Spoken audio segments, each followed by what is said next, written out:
Last year, just about this time, I lost my mother. And I want to thank the City Club once again for allowing me to reschedule my remarks to accommodate my family's need to be together during that difficult time. One of the things I'll never forget about my mom is the little figurines that she kept on her desk, a little man. It was there to remind her, she told me, to always look out for the little guy. As time passes, I increasingly see her influence on me.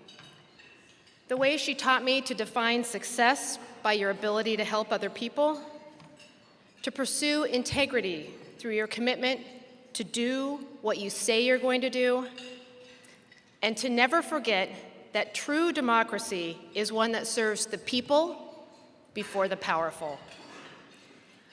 I begin today with thoughts of my mother for two reasons. First, it is impossible to be here a year after her passing and not think of the woman who shaped who I am.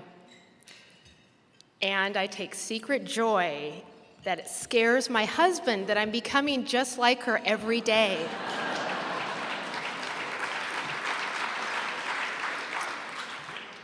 But second, and more importantly, it's because my mom was part of a generation of leaders who made this such a unique place that we became the envy of the country. Over time, our community has built a reputation as a place that prizes livability and a high quality of life. But that reputation is threatened on many fronts right now.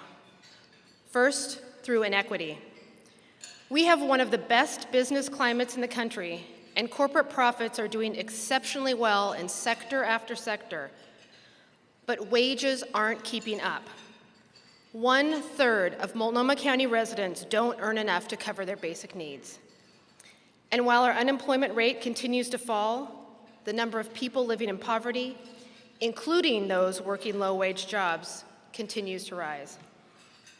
Second, through complacency.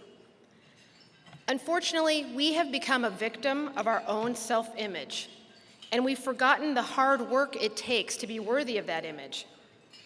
For example, we have an incredible, yet false, sense that we are of a success as a green city. In February, I found out that, like many of you, I live near a toxic hotspot. Forest Service researchers found that moss collected in neighborhoods across Portland had high levels of heavy metals: arsenic, chromium, and cadmium. In the days after the news broke, my neighbors grew terrified. One night, I walked into my son's high school auditorium for a public meeting. There were hundreds of parents and worried people there. Everyone was trying to understand how, living in one of the most beautiful, so-called greenest cities in America, we could have been exposed to this toxic air for so long. There are still too many questions. And as an elected official, I have to admit that I couldn't offer reassurance when my own sense of outrage was, and still is, so great at the complete failure of state regulators to protect the health of our neighbors and not the health of businesses. Finally, thank you.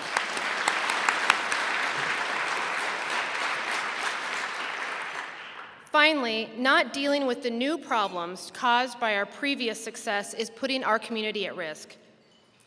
The fact is, people want to come here, and they're moving here in droves. It is foolish to fight market forces which are driving up home costs all across the region. But we need to work with developers to ensure a better supply of truly affordable options. Connected to the crisis we see at Multnomah County for people without housing, which I will talk more about in a minute, is a second, far larger housing crisis, which is causing the breakup of historical, racial, and cultural centers.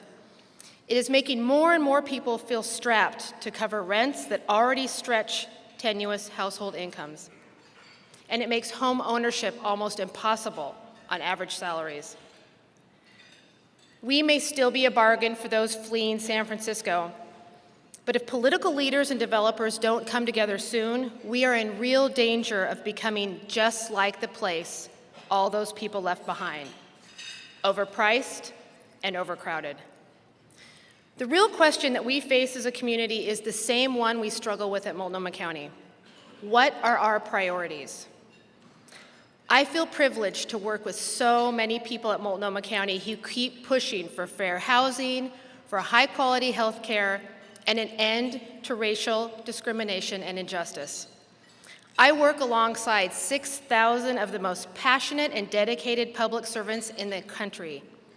I have seen how much we can do when we move from saying we should to we can and we will. The greatest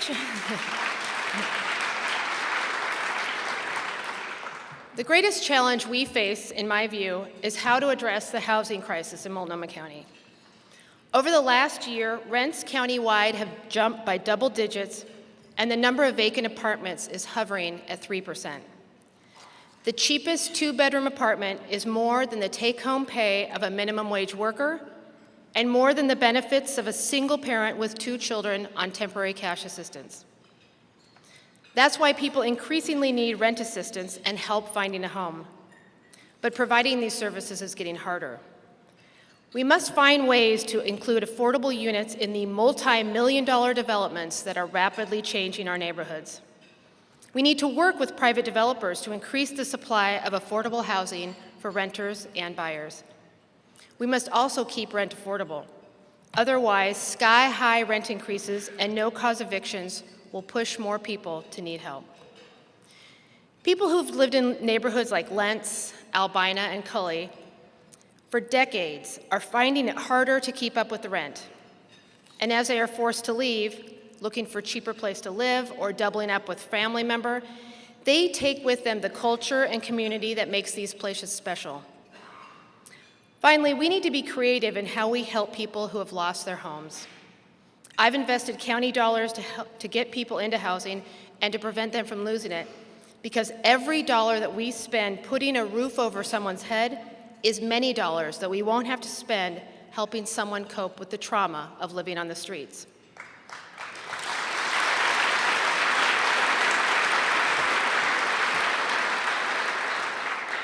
Last year, Multnomah County dedicated $5 million to build more affordable housing.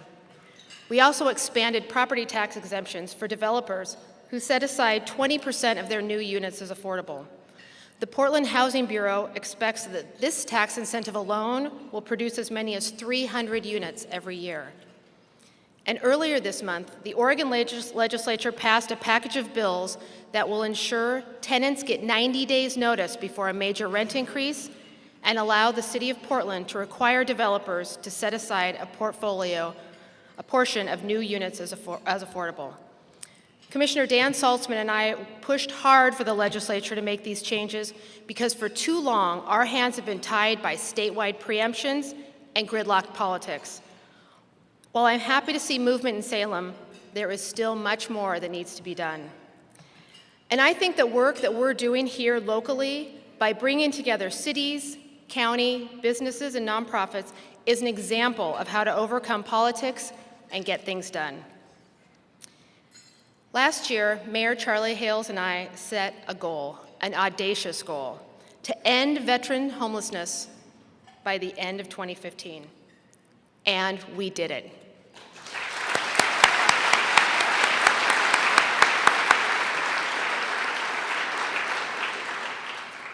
Last January, we took a survey of people living on our streets, in cars and emergency shelters, and found that about 690 veterans experience homelessness in our community each year.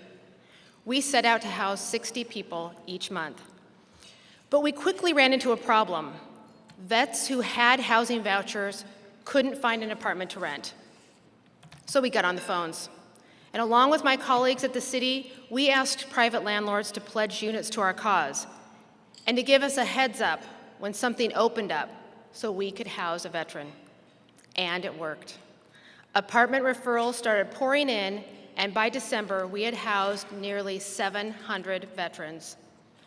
We're not done yet.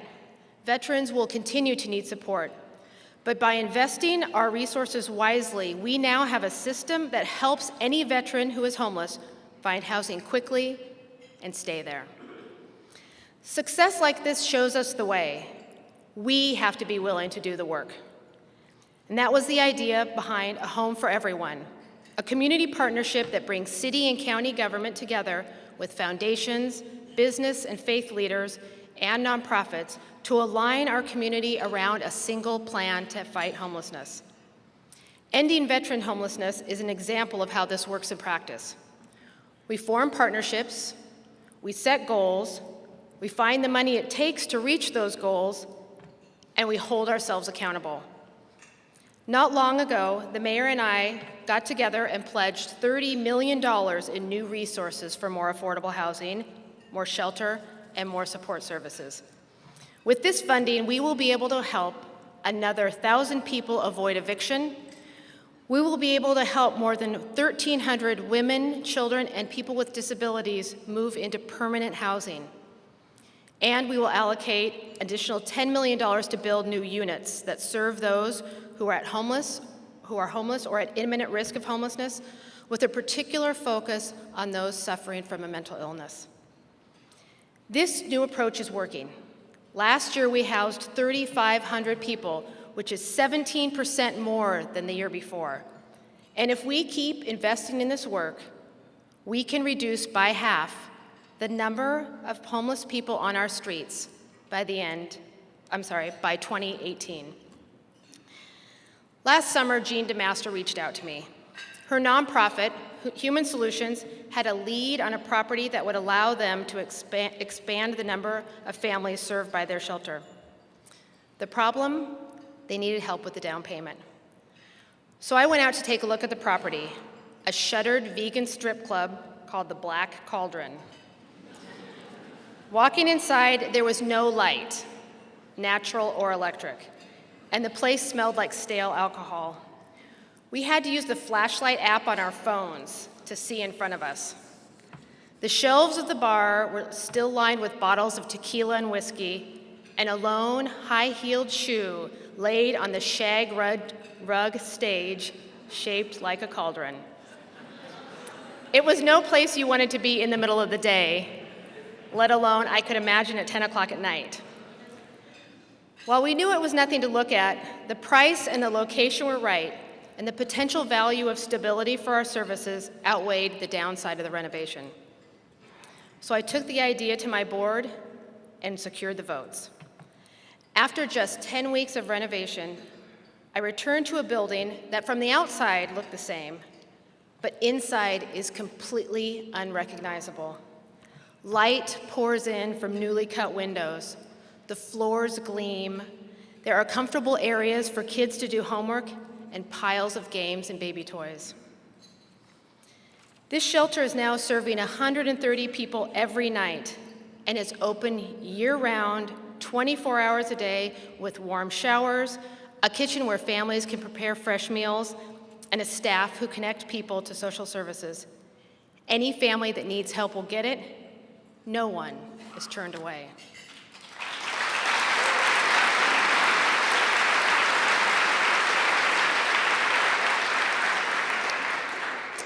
Before this, families had to pack their things and leave every morning, and the shelter was only open in the winter. I will never forget the sight of seeing kids lined up at 7 o'clock at night on a cold, wet evening, waiting for those shelter doors to open for a warm place to do their homework. I'm glad we now have a safe place for these families, but the fact that we so desperately need these shelter beds in the first place reminds me that while we are doing good, we can do better.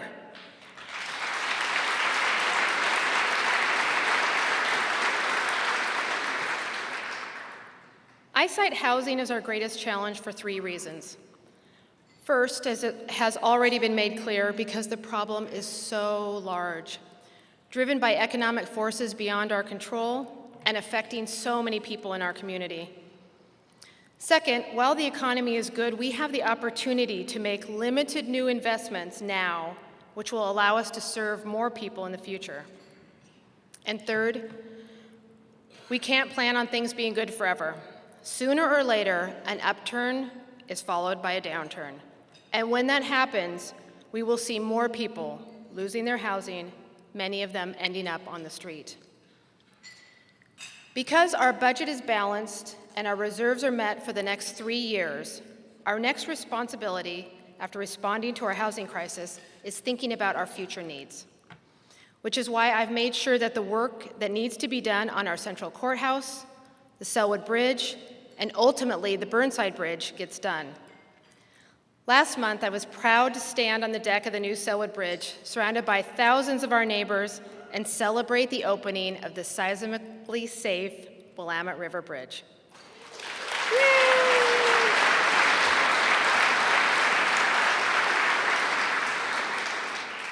The old Selwood Bridge had a sufficiency rating of 2 out of 100, but for years, replacing it was a recommendation without a plan or without funding. As county commissioner, I fought for the project, found the necessary funding, and got the project off the ground. And as county chair, I've watched the bridge rise up from the river, providing new safe crossings for bikes, pedestrians, and commuters. We built it.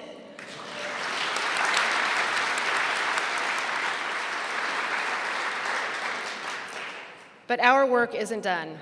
Last July, The New Yorker published a story detailing the devastation of a 9-point Cascadia subduction zone earthquake on Oregon. The scope of the threat is frightening. But I think it shows how important it is to be prepared today. Before The New Yorker put this issue front and center, Multnomah County was already working on a capital improvement plan for our Willamette River bridges. Last month, we kicked off a study that will find the most cost-effective way to make the Burnside Bridge a safe, earthquake-resistant lifeline for our first responders.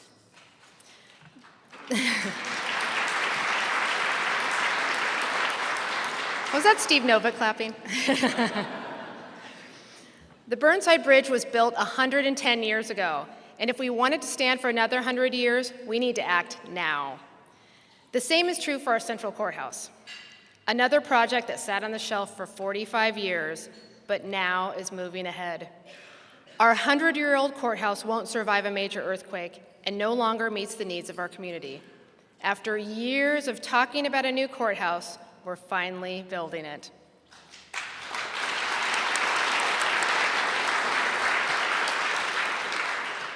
We're also moving ahead with a new health department headquarters located in Old Town. This project will make sure that our downtown clinics, labs, and offices will be seismically safe and bring jobs and economic vitality to a neighborhood that needs them. I want to take a second to thank Commissioner Loretta Smith for making sure that our new health department building will continue to bear the name of former Multnomah County Chair Gladys McCoy, the first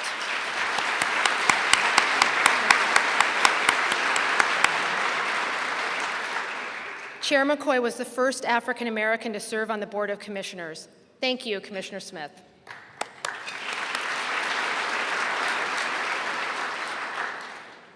Last year, we reduced the complexity and cost of taxes for small business owners, allowing them to invest more in our local community and in jobs for local residents. We raised the minimum wage for Multnomah County employees to $15 an hour.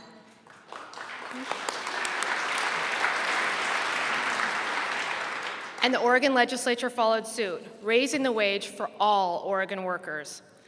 A mother shouldn't have to struggle to hold down 2 jobs in order to afford an apartment for her and her child. And she shouldn't have to, yes, thank you, Kayshawn. And she shouldn't have to choose between a healthy baby and a healthy career.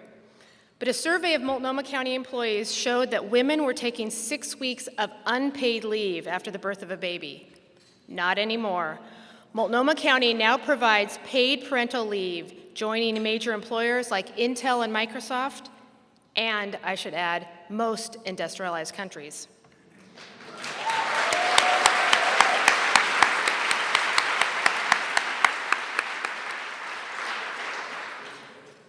We are also continuing important investments in our kids. This year, we are expanding a partnership with the Community Healing Initiative to provide culturally specific services and mentorship to gang-impacted youth. Nonprofits POIC and Latino Network connect kids with mentors who help them develop personally and professionally. One of the strongest relationships mentor Randall Wyatt has had the pleasure of building is with Keyshawn. He's a kid who's seen a few ups and downs, but he's been making steady progress over the past 6 months. Wyatt got Keyshawn into a recording studio where he was able to hear his voice on a professionally recorded track, something the two hope to do together again. A few months ago, Wyatt and Keyshawn went to the Multnomah County Library to fill out a job application.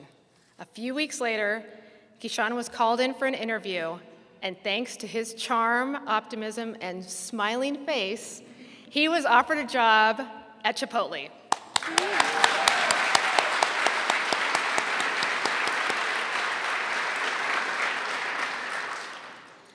As a mother, I feel strongly about making sure that young people like Keyshawn have every opportunity they need to succeed. This year, we brought the SUN program to schools in the Park Rose, Gresham, and Reynolds school districts, bringing the total number of SUN schools in Multnomah County to 87.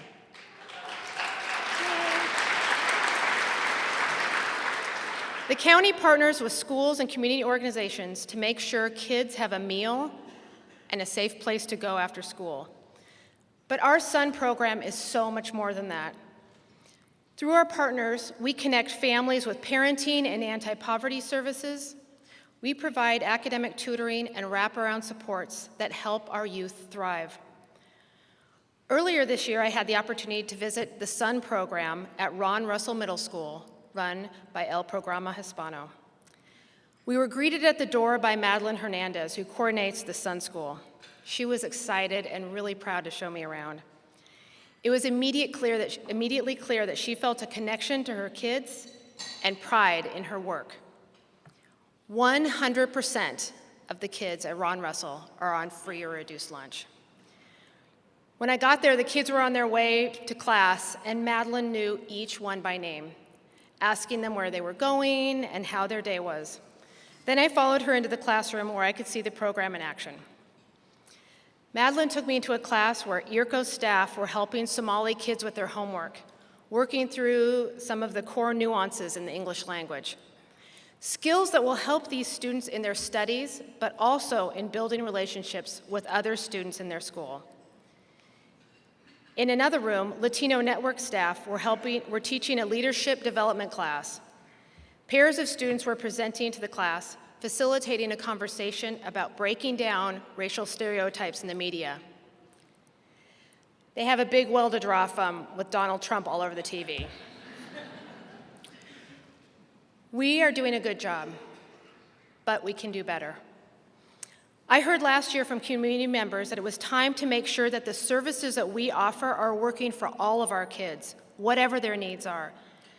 We've learned from reports from our own county health department the depth of disparities faced by people of color in Multnomah County.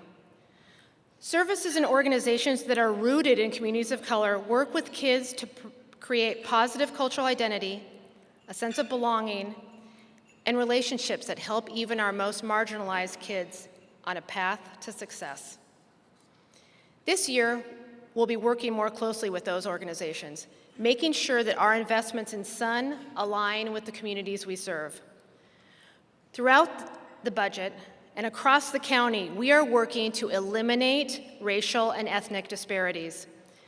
The county alone can't solve the inequities in our community, but we can make sure that we spend our dollars in a way that helps families, children, seniors, and veterans overcome the barriers of institutional racism and economic instability.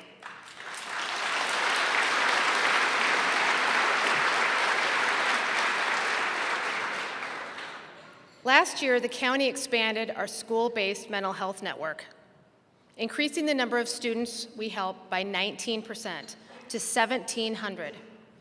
Nearly 50% of these kids are students of color. And this year, we've also increased the diversity of our staff so that we can ensure that kids are provided with a sense of safety and a sense of belonging. These children are witnessing crimes and experiencing trauma that many of us can only imagine. Having mental health counselors in their schools helps kids cope and heal. One student witnessed a murder outside of her home. The terror she felt when she saw the gun, heard the shots, and saw the body fall haunted her. She couldn't concentrate on her studies, she couldn't eat or sleep, and the stress put strain on her relationship with her family. She began to isolate herself, and her family did not know how to cope. They didn't have the resources available to them in their native language of Spanish. But a county mental health counselor helped this student stabilize her emotions and fight the symptoms of PTSD. Her counselor brought together the district attorney's office, a Gresham police detective, teachers, school counselors, and others to help her cope. She still feels nervous, but now she can sleep. As the county health authority, ensuring our kids are healthy and safe is a central part of everything we do, and whether it's our work in schools, in housing, or in public safety. All of the work that I've talked about so far today is thanks to Multnomah County's incredibly dedicated employees. Every day they come to work determined to make someone's life better, to make their community safer and more equitable. I am lucky to serve with such talented, committed people.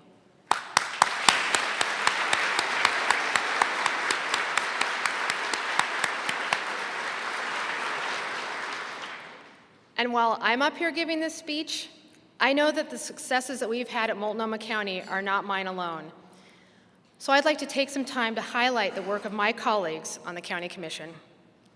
As many of you know, 3 of the commissioners will leave the board in January, capping distinguished careers serving Multnomah County.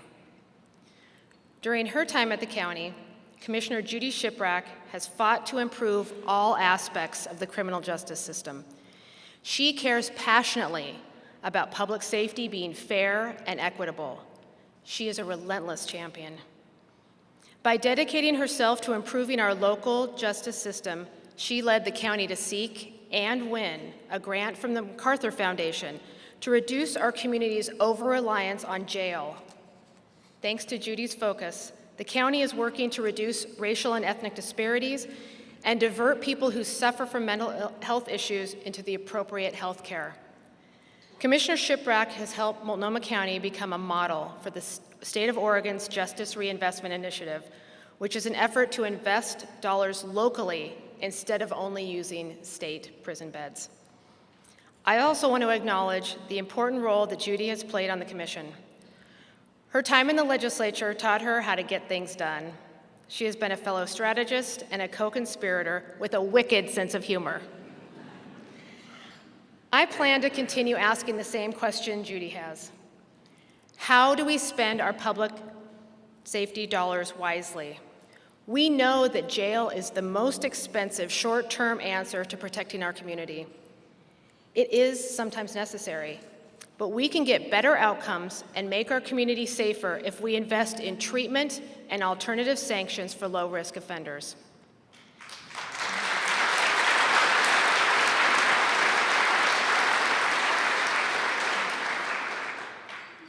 But our work doesn't stop with the budget. We must also hold our criminal justice system accountable. The turmoil in our sheriff's office is deeply troubling, and it is becoming a distraction from the important work we need to do to keep our community safe. I want to thank Commissioner Loretta Smith for pushing for answers from the sheriff's office about the deep racial disparities in the treatment of jail inmates. An audit from the sheriff's office that came to light recently showed that Black inmates, who make up about a quarter of the population, make up 39% of the incidents of use of force.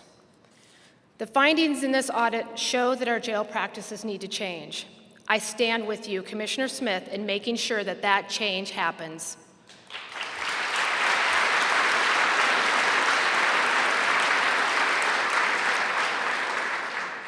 I also stand with you on our $2 million investment in Promise Neighborhoods, an initiative that you championed that is providing targeted wraparound services to children of color in East Multnomah County, with a focus on improving graduation rates, school attendance, and positive family engagement. Thank you, Serena.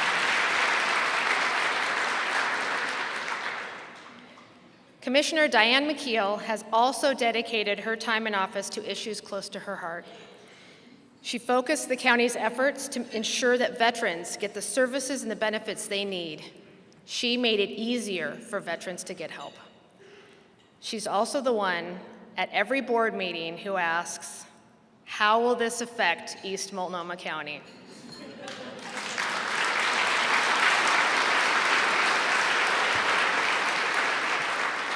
Thanks to Commissioner McKeel's leadership, the county now has a better relationships with the cities outside of Portland than ever before. Commissioner McKeel and I had the opportunity last summer to attend the dedication of Snake Field, a new place for kids to play in Gresham. I want to tell you about one of my Facebook friends, Ricky Ruiz. In 2014, Multnomah County and the city of Gresham applied for a Promise Zone designation from the federal government. We didn't get that designation, but that didn't stop us. And it didn't stop Ricky. Ricky grew up in Rockwood, sneaking over the fence to play soccer with friends on a vacant field. They used anything, backpacks or books, as goalposts. He dreamed of a professional grade field for kids in the neighborhood. But how? Who was going to pay? Ricky didn't say, I'll wait in line until it's my turn. He said, I'm going to get the money myself. He called the Portland Timbers. He called other sponsors. As a young intern in the county's Division of Assessment and Taxation, he brought the right county officials together. So when the money came in from the Timbers and from the other grants, the land was ready, donated by Multnomah County. Seeing him on that field, showing the kids from Alder Elementary how to dribble a soccer ball is one of my favorite memories of the year. Every kid on that field was making a cherished memory. I want to take a minute to thank Gresham Mayor Shane Bemis for his partnership at Vance Park and in other areas. Over the past few years, I've had the pleasure of getting to know Mayor Bemis and working with him and the other East County mayors to ensure that Multnomah County represents everyone who lives within our boundaries. I know Mayor Bemis can't be here today, but I believe that Fairview Mayor Ted Tosterud, Wood Village Mayor Patricia Smith, and Troutdale Mayor Doug Doust are here. Thank you for your support.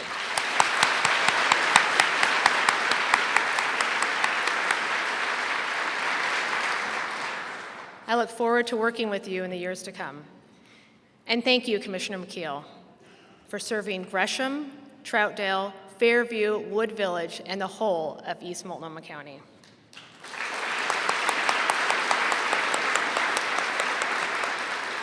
So I can rattle off all those cities really well now, can't I? In his time on the commission, Jules Bailey has been busy. He championed the county's investment in the Unity Center, a regional mental health facility opening up this fall that will help those in mental health crisis get the specialty care they need instead of spending hours in a waiting room or being carted off to jail. He's also taken the lead on the Levee Ready Columbia, a regional project to ensure that the network of levees that protect jobs, homes, and farmland all along the river are safe. And he's been a steadfast ally of mine, fighting for more resources for housing and homelessness because he understands the need in our community is for tangible solutions to these problems. And as a father of a newborn, he also knew the value of making sure our employees had paid family leave. I believe I even met his son, August, on the day that we voted to put that policy in place. I will miss working with my colleagues that are leaving the commission next year, but I'm certain that their commitment to public service won't end with the expiration of their term. Thank you, all of you.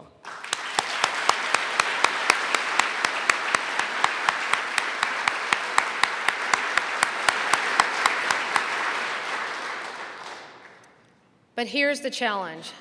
There is so much more to do this year. The county is on strong financial footing, but the need for rental assistance, affordable housing, mental health services, and help for seniors far outpaces the dollars that the county has. Our community has never seen a housing crisis like this, and it's only now that we're in crisis that people are focused on this issue, something that has been important to me for many, many years. This is not something that's going to get solved overnight. We need sustainable funding for our short-term and long-term housing needs. Temporary rental assistance for those living on the edge, permanently affordable housing for working families, and supportive housing to help the chronically homeless get in out of the cold. Which is why the partnership that we've formed, A Home for Everyone, is so important. Together, the city and the county have been able to combine our resources and eliminate jurisdictional barriers that used to stop us from getting things done.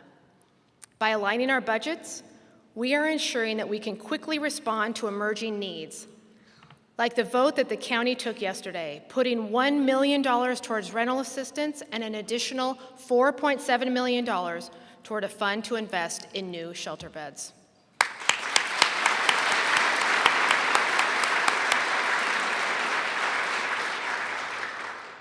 But we're also taking the long view, putting into place a plan for services and investments that will reduce the number of people in our community who become homeless in the first place. To do that, we need to eliminate duplications in homeless services. Right now, we're working to formalize a partnership by creating a joint city and county office of homeless services.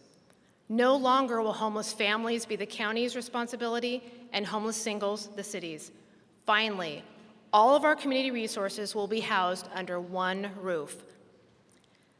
And while that doesn't sound particularly exciting, it really matters.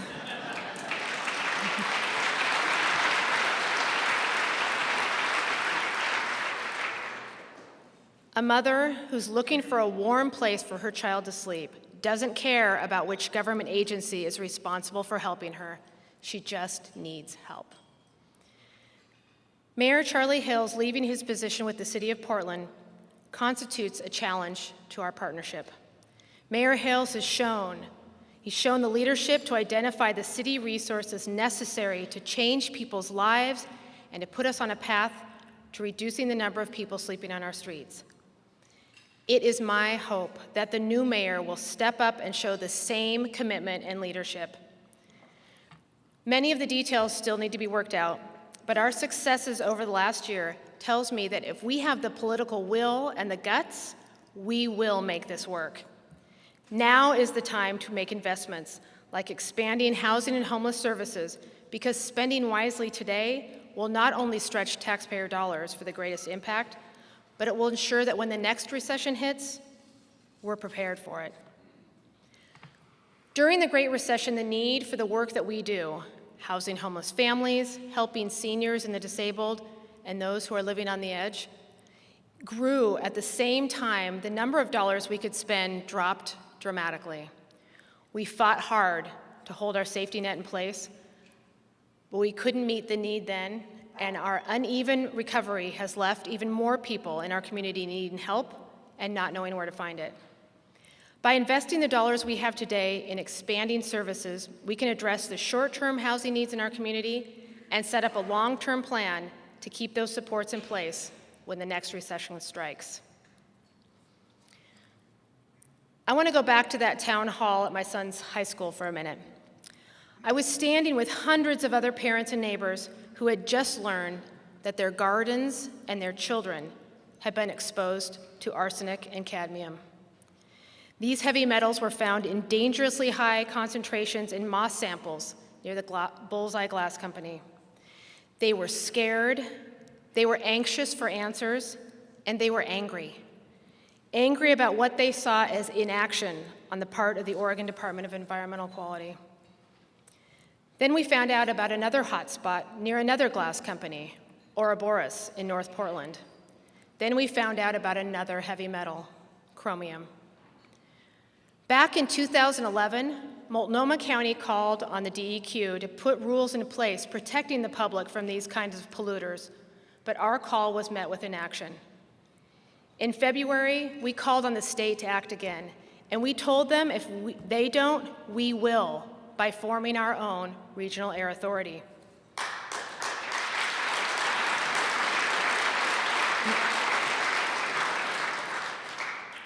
I am encouraged that the state has responded to my calls for stepped-up testing of air and soil. This type of action is long overdue. But the community still has outstanding concerns and questions. Answering these questions quickly is the first step to rebuilding the public's trust. Now, the scary part is that the pollution from loosely regulated factories is only a piece of the air quality problem in our community.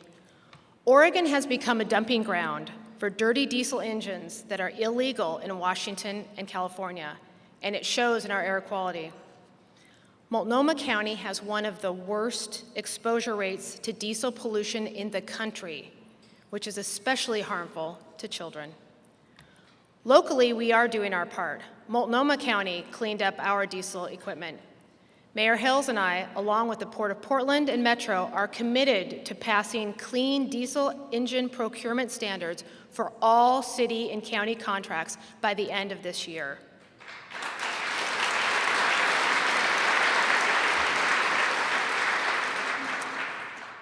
But we won't be able to solve this problem locally. The state needs to step up and set an expiration date on dirty diesel engines.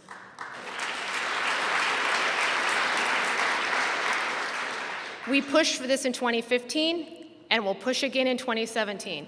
But we need the legislature to have the courage to stand up to the lobbyists that get paid to protect polluters.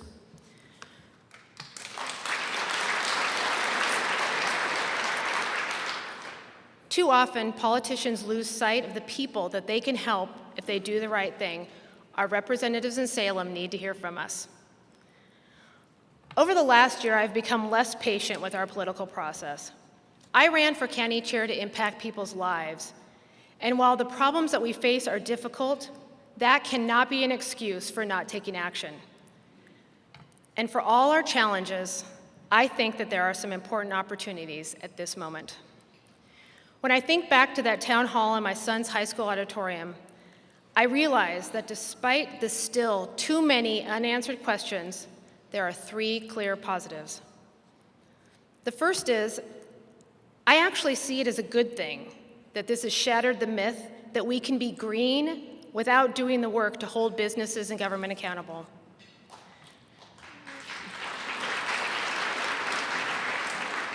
Secondly, we clearly sent a message that there are many people willing to get involved who just want to know what to do. And I think that's as true in housing as it is in air quality. This community is full of good people who just need the information and organization. The third fact is that it underscores something that I've felt for a while, that we here in Multnomah County must be willing to lead the way. We led on minimum wage, becoming the first government in Oregon to put its workers on a path toward a $15 minimum wage.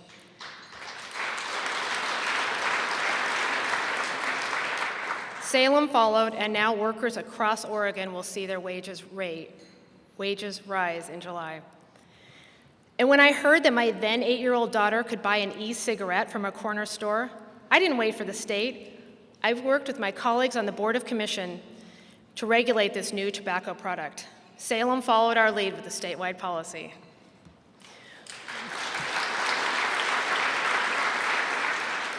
We are also implementing a licensing program for businesses that sell tobacco.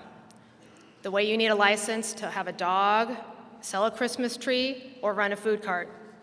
And while the state hasn't yet followed our lead, I have no doubt they will.